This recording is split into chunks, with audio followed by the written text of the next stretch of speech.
शिवजी और श्री राम का युद्ध।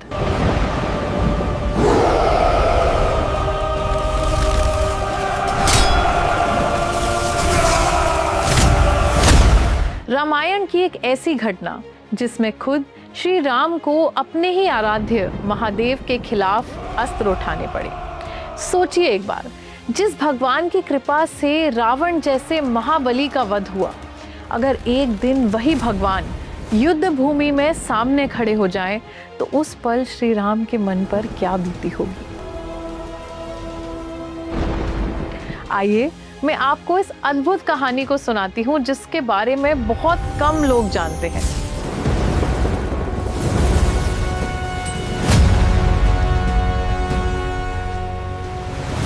ये घटना उस समय की है जब अयोध्या में भगवान श्री राम का अश्वमेध यज्ञ चल रहा था। यज्ञ की परंपरा के अनुसार एक दिव्य अश्व को मुक्त छोड़ दिया गया था।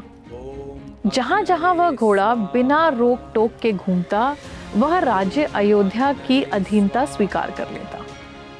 उस अश्व की रक्षा के लिए महाराज शत्रुघ्न के नेतृत्व में एक विशाल सेना चल रही थी। इस सेना में केवल शत्रुघ्न ही नहीं, बल्कि महावीर हनुमान, वनराज सुग्रीव और भरत पुत्र पुष्कल जैसे अपराजय योद्धा भी शामिल थे।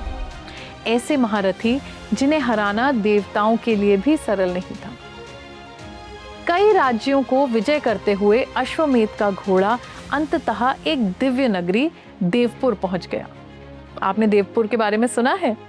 देवपुर के राजा थे वीरमानी। राजा वीरमानी कोई सामान्य राजा नहीं थे, श्री राम के परम भक्त थे और महादेव के भी अनन्य उपासक। उनके दो पुत्र थे, रुकमंगद और शुभंगद, जो स्वयं महान योद्धा थे। उनका भाई वीर सिंह भी एक अपराजय महारथी माना जाता था। लेकिन वीरमणि की सबसे बड़ी शक्ति उनकी सेना या उनके पुत्र नहीं थे। उन्होंने वर्षों तक भगवान शिव की कठोर तपस्या की थी। उनकी शक्ति से प्रसन्न होकर महादेव ने उन्हें वर दिया था कि जब तक उनका धर्म बना रहेगा, तब तक स्वयं भगवान शिव उनकी और उनके राज्य की रक्षा करेंगे। अब जरा एक बार सोच के देखिए, जिस राज्य की रक्षा स्वयं भगवान कर रहे हो, उसको क्या कोई पराजित कर सकता है? उस राज्य में अगर अश्वमेध का घोड़ा प्रवेश कर जाए तो क्या होने वाला था? जैसे ही राजकुमार रुकमंगद की नजर उस दिव्य अश्व पर पड़ी, उन्होंने बिना विलंब उसे बंदी बना लिया। अयोध्या के दूतों से उन्होंने स्पष्ट शब्दों में कहा, जाकर महाराज शत्रुघ्न से कह दो, यदि अश्वमेध का घोड़ा चाहिए तो क्षत्रिय मर्यादा के अनुसार युद्ध करके ले जाए। बस इस घोषणा के साथ युद्ध का शंखनाद हो गया।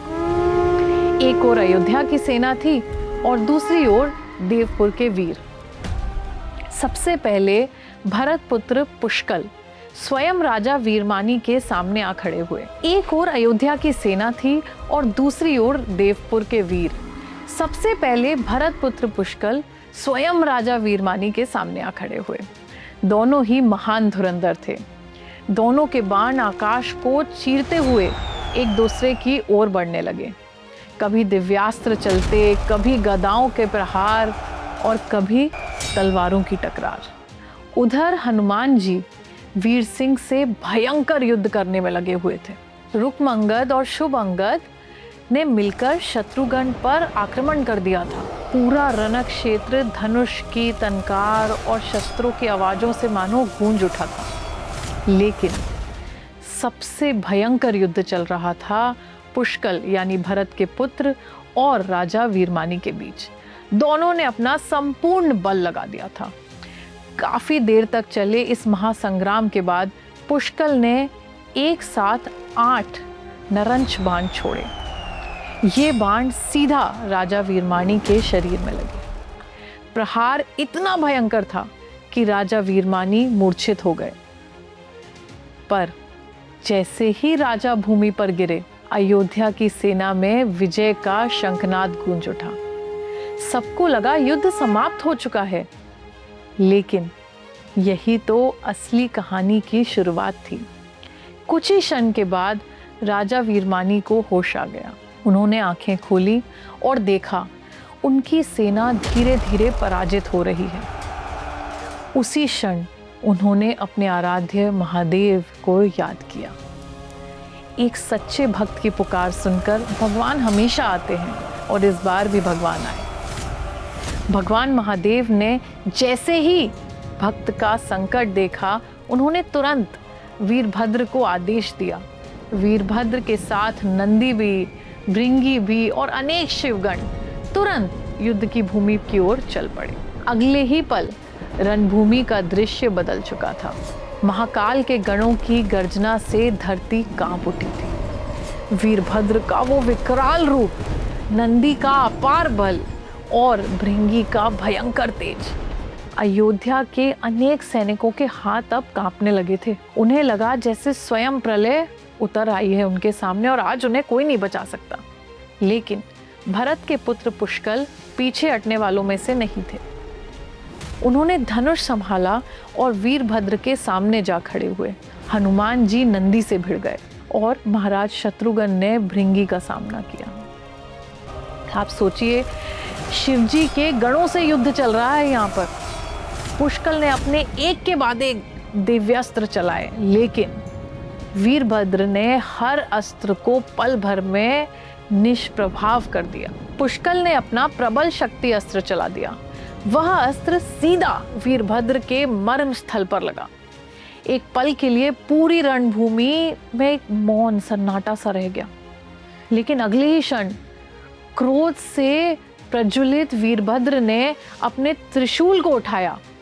एक ही प्रहार और भरत पुत्र पुष्कल का मस्तक धड़ से अलग हो गया। भरत के पुत्र पुष्कल वीरगति को प्राप्त हुए। दूसरी ओर देवपुर की सेना में नया जोश भर गया। वे बचे हुए सैनिकों पर टूट पड़े। इसी बीच हनुमान जी ने शत्रुघ्न की ओर देखा और गंभीर स्वर में कहा, मैंने पहले ही कहा था कि इस नगरी की रक्षा स्वयं महाकाल कर रहे हैं, लेकिन किसी ने मेरी बात पर ध्यान नहीं दिया। इस संकट से निकलने का सिर्फ एक ही उपाय है। हनुमान जी ने आंखें बंद कर ली। हम सब मिलकर प्रभु श्री राम का स्मरण करते हैं और उसी क्षण शत्रुघ्न, हनुमान, सुग्रीव और समस्त अयोध्या सेना ने एक स्वर में अपने आराध्य भगवान श्री राम का स्मरण किया और श्री राम भी अपनी सेना के लिए तुरंत लक्ष्मण, भरत के साथ देवपुर की रणभूमि में प्रकट हो गए। अब जो रणाक्षेत्र था उसका दृश्य देखने लायक था। श्री राम कुछ क्षण के लिए मौन हो गए। चारों ओर घायल योद्धा पड़े हुए थे। भरत पुत्र पुष्कल वीरगति को प्राप्त हो चुके थे। अयोध्या की सेना शिवगणों के प्रहार से बिखर चुकी थी। श्री राम ने तुरंत स्थिति को सांझ लिया। उन्होंने देखा कि सामने खड़े वीरभद्र, नंदी और भृंगी कोई सामान्य योद्धा नहीं, बल्कि स्वयं महादेव के गण हैं। उन पर सामान्य अस्त्र शस्त्र का कोई प्रभाव नहीं पड़ेगा। प्रभु ने महर्षि विश्वामित्र से प्राप्त किए अस्त्रों का स्मरण किया और धनुष पर बाण चढ़ा दिया। एक के बाद एक दिव्यास्त्र आकाश को चीरते हुए शिवगणों की ओर बढ़ने लगे। वीरभद्र ने भी अपना प्रचंड बल दिखाया। नंदी गरजते हुए श्री राम की सेना पर टूट पड़े। भृंगी ने लक्ष्मण और भरत को कठिन चुनौतियां दी। रणभूमि फिर से दिव्य अस्त्रों की चमक से जगमगा उठी। धीरे धीरे शिवगणों को भी एहसास होने लगा था कि सामने कोई सामान्य राजा नहीं, बल्कि स्वयं विष्णु का अवतार श्री राम खड़े हैं। वीरभद्र ने अपनी पूरी शक्ति लगा दी थी, लेकिन श्री राम के दिव्यास्त्रों से उनका प्रत्येक प्रहार रोक लिया जाता था। नंदी और भृंगी ने भी मिलकर आक्रमण किया था, पर लक्ष्मण और भरत ने उनका डटकर सामना किया। जब शिवगणों को लगा कि ये युद्ध उनके लिए कठिन होता जा रहा है, तब सभी ने एक साथ अपने आराध्य को याद किया और इस बार महादेव को भी बुला लिया। अगले ही क्षण पूरी रणभूमि में एक अद्भुत तेज प्रकट हुआ। आकाश में डमरू की ध्वनि गूंज उठी। त्रिशूल की दिव्य ज्योति चारों ओर फैल गई और फिर स्वयं भगवान शिव भी रणभूमि में प्रकट हो गए। अब आप समझिए, एक तरफ श्री राम है और एक तरफ भगवान शिव। जटाओं से गंगा प्रभावित हो रही थी, गले में सर्पों की माला थी और हाथों में दिव्य त्रिशूल। महादेव का तेज इतना प्रचंड था कि उनके प्रकट होते ही श्री राम की पूरी सेना मूर्छित हो गई, भूमि पर गिर गए, सब बेहोश हो गए, जितने भी लोग थे। ये दृश्य देखते ही श्री राम ने तुरंत अपना धनुष नीचे रख दिया। उन्होंने दोनों हाथ जोड़कर महादेव को दंडवत प्रणाम किया और विनम्रता से उनकी पूजा अर्चना करने लग गए। उनसे कहते हैं वो, देवादिदेव आप ही इस ब्रह्मांड के स्वामी हैं, आपकी कृपा बिना एक पत्ता भी नहीं हिल सकता। आप ही के आशीर्वाद से मुझे रावण जैसे महापराक्रमी शत्रु पर विजय प्राप्त हुई है। रामेश्वरम में आप स्वयं ज्योतिर्लिंग के रूप में विराजमान हैं, इसलिए प्रभु कृपया करके इस युद्ध को यहीं समाप्त कर दीजिए। श्री राम की विनम्रता को देखकर शिवजी भी पिघल रहे थे। महादेव के मुख पर एक हल्की सी मुस्कान थी और वो राम जी से बोले, हे राम, तुम और मैं अलग थोड़ी ना है, तुम स्वयं भगवान विष्णु के अवतार हो, मुझे तुमसे युद्ध करने की कोई ऐसी इच्छा नहीं है। कुछ क्षण रुककर महादेव ने आगे कहा, लेकिन मैंने अपने भक्त राजा वीरमानी को उसकी रक्षा करने का वचन दिया है और मैं वचनबद्ध हूँ, मैं तो अपना वचन पूरा करूंगा, इसलिए मैं आज अपने भक्त के साथ खड़ा हूँ और मैं उसका साथ नहीं छोड़ूंगा। महादेव ने श्री राम की ओर देखते हुए कहा, हे रघुनंदन, संकोच त्याग दो, आज मैं तो लड़ने ही आया हूँ, ये युद्ध होगा और अब तुम्हें भी युद्ध करना है। श्री राम ने श्रद्धा से अपना मस्तक झुका दिया। उन्होंने समझ लिया था कि युद्ध किसी शत्रु से नहीं है, बल्कि अपने ही आराध्य से है। उसी क्षण दोनों ने अपने अपने दिव्यास्त्रों का स्मरण किया। आकाश में सभी देवता आ गए, ब्रह्मदेव, इंद्रदेव, सभी लोग इस युद्ध को देखना चाहते थे, इसका साक्षी बनना चाहते थे, क्योंकि पहली बार इतिहास में शिवजी राम जी से युद्ध करने वाले थे। मतलब एक तरफ शिवजी ने ही राम जी से रावण का युद्ध करने में मदद की, और अब उसके कुछ वर्ष बाद, कुछ क्षण बाद ऐसा समय आ रहा है जब शिवजी राम जी के आगे खड़े हैं। ये कोई सामान्य युद्ध नहीं था, ये था धर्म, भक्ति और दिए हुए वचन की मर्यादा का महासंग्राम। आकाश में उपस्थित देवता भी सांस रोककर इस अद्भुत दृश्य को देख रहे थे। ऐसा युद्ध ना पहले कभी हुआ था, ना ही किसी ने इसकी कल्पना की थी। एक ओर थे श्री राम और दूसरी ओर तो देवों के देव महादेव भी स्वयं ही थे। महादेव ने अपना दिव्य त्रिशूल उठाया, श्री राम ने अपना धनुष उठाया और उस पर बाण चढ़ा लिया। अगले ही क्षण दोनों ओर से दिव्य अस्त्रों की वर्षा होने लगी। कभी महादेव के त्रिशूल से निकली तेजमयी ऊर्जा आकाश को प्रकाशित कर देती थी, तो कभी श्री राम के बाण की बिजली गिरती थी। प्रत्येक प्रहार से धरती कांप उठती थी, पहाड़ों में दरारें सी पड़ने लग गई थी, समुद्र की लहरों में असामान्य हलचल मच गई थी, मानो पूरा विश्व हिल गया था। देवताओं के मुख से बार बार एक ही बात निकल रही थी, आज धर्म ने कितनी अद्भुत परीक्षा ली है। लेकिन इस युद्ध में ना कोई द्वेष था, ना कोई क्रोध था मन में, सिर्फ एक ही चीज थी, धर्म का पालन करना। युद्ध काफी देर तक चलता रहा। अंततः श्री राम ने अपनी आंखें कुछ क्षण के लिए बंद की। उन्होंने मन ही मन महादेव का स्मरण किया, फिर धीरे से अपने तरकश से एक दिव्य अस्त्र निकाला, और ये था पशुपतास्त्र। वही पशुपतास्त्र जो स्वयं महादेव ने उन्हें प्रदान किया था। ऐसा अस्त्र जिसके सामने त्रिलोक का कोई भी शस्त्र टिक नहीं सकता था।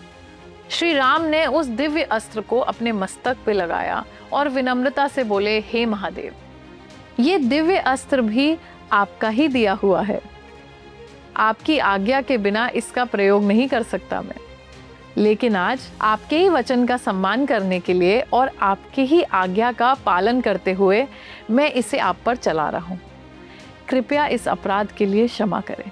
इतना कहकर श्री राम ने वो अस्त्र को चला दिया। अगले ही क्षण वह दिव्यास्त्र प्रचंड ज्योति के साथ महादेव की ओर बढ़ा और जाकर सीधा उनके हृदय में समा गया। रणभूमि में एकदम शांति छा गई। कुछ क्षण के बाद महादेव के मुख पर प्रसन्नता की मुस्कान फैल गई। वे बोले, हे राम, तुमने धर्म का पालन करते हुए युद्ध किया है। तुम्हारे शौर्य, विनम्रता और मर्यादा ने मुझे अत्यंत प्रसन्न किया। संतुष्ट हूँ मैं तुमसे, मांगो जो वर मांगोगे। महादेव के मुख से ये वचन सुनकर श्री राम ने बिना एक पल का विलंब किए हाथ जोड़ लिए और वे बोले, प्रभु, मुझे ना विजय चाहिए, ना राज्य, और ना ही कोई दिव्य वरदान। यदि आप मुझ पर प्रसन्न हैं तो मेरी केवल एक प्रार्थना है, जो इस युद्ध में भरत पुत्र पुष्कल सहित चारों ओर अनेक वीर योद्धा वीरगति को प्राप्त हो चुके हैं, कृपया उन सभी को पुनः जीवन वरदान दे दीजिए। श्री राम की प्रार्थना को सुनकर महादेव ने भी कहा, तथास्तु। अब देखिए, श्री राम ने युद्ध में वर जीतने के बाद भी सिर्फ अपने भाई भरत के पुत्र का जीवन दान नहीं मांगा, बल्कि उन्होंने युद्ध में जितने भी योद्धा अयोध्या के पराजित हुए और राजा वीरमणि के जितने योद्धा पराजित हुए, दोनों ही तरफ पराजित योद्धाओं का जीवन दान भगवान शिव से मांग लिया। महादेव मुस्कुराए और बोले, हे श्री राम, इसी कारण तुम्हें मर्यादा पुरुषोत्तम कहा जाता है। तुमने अपने लिए कुछ नहीं मांगा, सदैव दूसरों के कल्याण की ही कामना की है। और इतना कहते ही महादेव ने अपनी दिव्य दृष्टि से संपूर्ण रणभूमि पर अमृतमयी कृपा बरसा दी। अगले ही क्षण पुष्कल सहित दोनों ओर के सभी वीर योद्धा पुनः जीवित हो गए। जहां कुछ क्षण पहले रणभूमि में शोक था, वहीं अब हर हर महादेव और जय श्री राम के जयकारों से आकाश गूंज उठा था। सभी जीवित हो चुके थे। राजा वीरमणि ने श्री राम के चरणों में प्रणाम किया और विनम्रता से अश्वमेध का घोड़ा उन्हें वापस सौंप दिया। इसके बाद भगवान महादेव और श्री राम ने परस्पर प्रणाम किया। दोनों ने एक दूसरे की महिमा का सम्मान किया और सभी को ये संदेश दिया कि शिव और विष्णु कभी अलग नहीं होते। जो भेद देखता है वही अपनी दृष्टि का भेद दिखाता है। इसी के साथ अश्वमेध यज्ञ बिना किसी विघ्न के संपूर्ण हुआ और देवपुर सदा के लिए अद्भुत लीला का साक्षी बन गया। अच्छा, आप बताइए, ये कहानी हमें क्या सिखाती है? सबसे बड़ी बात कि इतना बड़ा युद्ध जीतने के बाद भी श्री राम ने अपने लिए कुछ नहीं मांगा, बल्कि हमेशा दूसरों के लिए मांगा, दूसरों के कल्याण के लिए मांगा। महादेव ने हमें सिखाया कि अपने भक्त और अपने वचन का कभी साथ नहीं छोड़ना चाहिए। और श्री राम ने हमें ये भी सिखाया कि सबसे बड़ी विजय वही है जिसमें अपने लिए नहीं, दूसरों के कल्याण के लिए, दूसरों की खुशी के लिए प्रार्थना की जाए। इसीलिए याद रखिएगा, जहाँ शिव है वहीं राम है, और जहाँ राम है वहीं शिव है। दोनों एक ही हैं और एक ही परम सत्य का दिव्य रूप है। हर हर महादेव, जय श्री राम।